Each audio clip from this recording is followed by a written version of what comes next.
तर नमस्कार मित्रांनो, जय महाकाल. आता आलेला आहे ब्लॉग 8. तर आता ब्लॉग 8मध्ये पण एन्जॉय करायचा आहे. पुढे काय होतं ते आम्ही सांगतोच. पुढे खूप मस्त मस्त व्ह्यू पॉईंट, खूप मस्त नदी वगैरे सगळं दाखवतो तुम्हाला. फक्त ब्लॉग बघत राहा.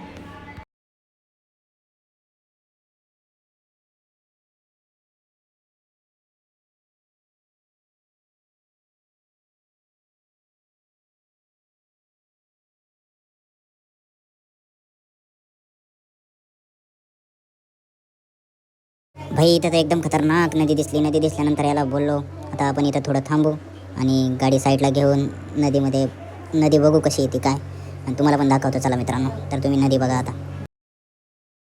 हा हा हा, काय वातावरण आहे इथलं भाई. एकच नंबर. बघू शकता तुम्ही इथं कसं पाणी एकदम हिरवगार दिसतंय, एकदम नितळ, एकदम खतरनाक पाणी आहे भाई. नदीच नदी, असं वाटतं इथं जाऊन आंघोळ करावा. आंघोळ करायचं मन तर होतंय, पण वरून थोडा थोडा पाऊस चालू पण आहे, त्यामुळे आंघोळ करता येणार ना मला. बाई माझं तर मन प्रसन्न झालं बाई नदी बघून. बाई खरंच.